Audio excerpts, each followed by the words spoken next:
Okay, shalom. First and foremost, I want to say Ka Hala Yahweh, Wa Yahweh Shai, Bahashem, Wakah Kadash.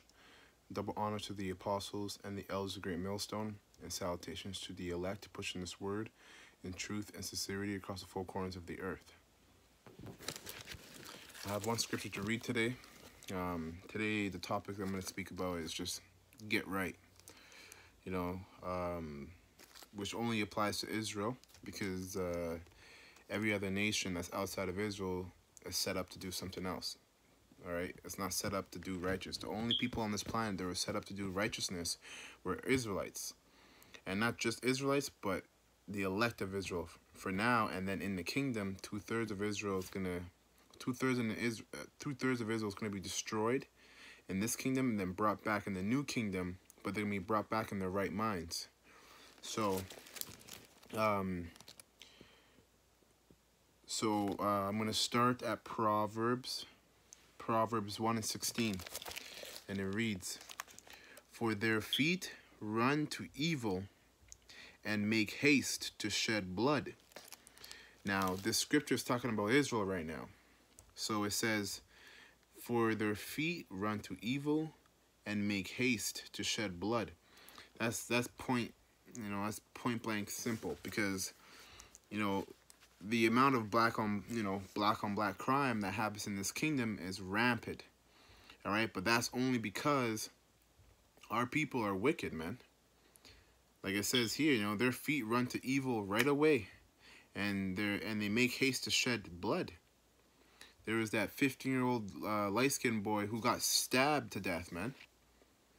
Right, and that was a wrong kid. But that's how wicked our people are, man. They look at their own people and are willing to stab them to death, man. Another 4-year-old girl got ran over. Man, when it says their feet run to evil, all niggas do is commit adultery, man. All right, sleep with other men's women, infiltrate relationships so that the man can lose the woman. All right, or niggas are always Israel is always scheming, man, plotting, and not plotting on the true plotting on the true enemy, that is Esau, but plotting on themselves, man, on family members, man, on so-called friends. Okay, so it says verse 17, "Surely in vain the net is spread in the sight of any bird, and they lay wait for their own blood. They lurk privately for their own lives. So are the ways of everyone that is greedy of gain." And that's true, man. Nowadays, everything that somebody does is so they can one-up themselves in society, or one-up themselves above somebody else. Whether that be commit adultery, all right, sleeping with another man's woman so that you can have her and the other man doesn't.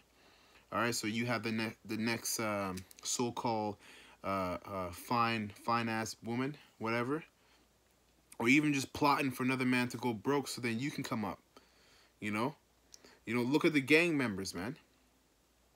One gang member is plotting to take down another gang member just so there's no more of them, just so they can have what they have, man. Enviness, jealousy, all used to an extreme limit. No balance, man. But that's niggers, man. That's niggas. Okay? It says verse 19, "So are the ways of every one that is greedy of gain, which taketh away the life of the owners thereof." Verse 20, "Wisdom cries without, she uttereth her voice in the streets." What does that mean, man? How is wisdom crying without? How does she utter her voice within the streets? Well, by the way of the prophets, man, by the way of the true men of the Lord, by the way of the men of the Lord. All right, which are starting with our apostles and elders of Great Millstone, on down to the brothers, the sincere brothers, to the youngest brothers, man. The men that are out there on the highways and byways preaching this truth. All right, speaking on the topics that are in this book, in this Bible, but explaining it the right way. All right, that's how you know who the Spirit is dealing with. If the Most High opens up your mind to hear the brothers on the streets, you can't say they're wrong. The brothers that are of GMS, the sincere brothers, man. That's wisdom crying without. We're not talking shit, so it's not shit crying without, but it's wisdom crying without. All right? The law, statutes, and commandments that are in this book are wisdom. It says, verse 21, she crieth in the chief places of concourse, right? The chief places of business, which is most likely downtown in every city. That's why you always see men camped up in every city, downtown, or in the places that are most popular in the city, camped up, preaching this truth, man, preaching this word. In the openings of the gate, in the city, she uttereth her voice, her words, saying, how long, ye simple ones, will ye love simplicity? What does that mean? To be simple-minded in a general point means to be stupid. All right. So how long, you stupid one, would you like idiocy? Because our people are, man, 2/3 of our people are dumb. They're not smart at all. They think that you've been brought here as a slave, and yet you still try to live your life out like you're a king when you're still a slave. You have men who explain your true heritage and explain that the Most High is trying to deal with you people, but yet you still want to love yourself, or you still want to call yourself Africans, call yourself Americans, call yourself Canadians. You know, we're not Africans, man. Most of us were brought from Africa to here to serve slavery, and our ancestors we're Israelites, man. You know, the word Africa goes back to the man named Louis Scipio Africanus, which is a so-called white man. But you tell an Israelite that he's you tell a Jake that he's an Israelite, he starts to bug out and looks at you like you have 5 heads, man. Like it's abnormal for you to know the truth. And that's because of the society, the way Esau has the society set up. Everything's backwards, man, upside down, including our people's mind. So it says, how long, ye simple ones, will you love simplicity? And the scorners delight in their scorning. And fools hate knowledge. It's very true, man. Again, when this Bible is brought to you and explained to you the proper way, most people hate what we speak, man. And most people not only hate what we speak, but hate us for speaking it. Because guess what? Fools hate wisdom. Or fools hate knowledge. So it says here, turn you, verse 23, turn you at my reproof. Behold, I will pour out my spirit unto you. I will pour out my spirit unto you. I will make known my words unto you. Because I have called, and ye refused. I have stretched out my hand, and no one regardeth. But ye have, it says, but ye have set at naught all my counsels, and would not have my reproof. When the apostles and the elders are out there on the streets, man, and all the sincere brothers also in the many different cities and provinces speaking the truth, when they're out there on the streets, man, and you guys and you niggas just walk by, okay, you're not sitting at the Most High's council, man. Brothers, man, the men that are speaking this truth or speaking this words in truth and sincerity in every city, that's the Lord's counsel, man. That's where you come to learn. That's where you come to learn who you truly are, what the Bible truly says about you. What's your role in this whole kingdom, man? What's your role on this planet? What are you to do how are you to serve the Lord? What are you to eat? What are you not to eat? What are you to think? What are you not to think? But Israel don't do that, man. Israel's stubborn as hell. All right. So when you pass by and you snicker, or you scoff at the men speaking the men speaking this truth out in the highways and byways, that's you not sitting at the Lord's counsel, man. You don't choose to go sit there. All right. But in a deep sense, the Most High really just shut your mind to the truth. Now, it says,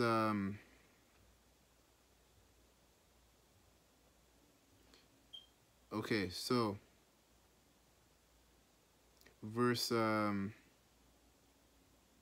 slacker. Yeah, verse 25. But ye have not all, ye have at, slacker. But ye have set at naught all my counsel, and would none of my reproof. Don't listen. I also will laugh at your calamity. I will mock when your fear cometh. That's the Most High speaking, man. So Most High said, you know what? I'm out here stretching my hands day in and day out, daily. Because if we're not out there on the highways and byways preaching the word in truth and sincerity, we're making videos like I'm doing right now. And all that is the Most High stretching out his hand to the elect. All right, stretching out his hand to Israel. But guess what? If you choose to ignore this truth when it was given to you, the Most High said that he will laugh at your calamity. All right, he said, I also will laugh at your calamity. I will mock when your fear cometh. Because you chose not to listen when he was being patient and long-suffering. And now when all hell breaks loose, that's when you want to listen? The Most High is going to laugh at you, man. And he's going to mock you while you're at it. That's how serious this is. Okay? So with that, is there any more? Yeah, I'll finish up here. It says, verse 27. When your fear cometh as desolation, and your destruction cometh as a whirlwind, when distress and anguish cometh upon you, then shall they call upon me, but I will not answer. This is exactly what I said. Then shall seek me early. They shall seek me early, but they shall not find me. For that they hateth knowledge, and did not choose did not choose the fear of the Lord. Because guess what? What's the fear of the Lord? Well, when I jump back up to verse 7, it says the fear of the Lord is the beginning of knowledge, but fools despise wisdom and instructions. And it's true. The beginning, when you start to fear the Lord, that's the beginning of you being refined, man. Being wise. That's the beginning of you becoming wise. All right. So if you truly fear the Lord, you would sit at his counsel and you would listen to what his men have to say, because he speaks through his men. That's another thing you Israelites are bad for, man. You think that the Most High is going to come down himself and talk to you in your ear. When Moses himself only got to see the Most High's back. So what are you telling me? You're greater than Moses? You're greater than Moses? You're greater than the prophets that the Most High set up? That he has to come down himself and talk to you? You can't listen to another man that looks like you, breathes like you, eat like you? You have to hear from the Most High? Shows you guys lack knowledge, man. The scriptures say the Most High that he speaks through his prophets. So with that, I'm going to close. I want to say Ka Hala Yahweh, Wa Yahweh Shai, Bahashem, Wakal Kadash, and double honors to the apostles and the elders of Great Millstone, and salutations to the elect pushing his word in truth and sincerity across the four corners of the earth, and death and destruction to this wicked kingdom and 2/3 of Israel. Shalom.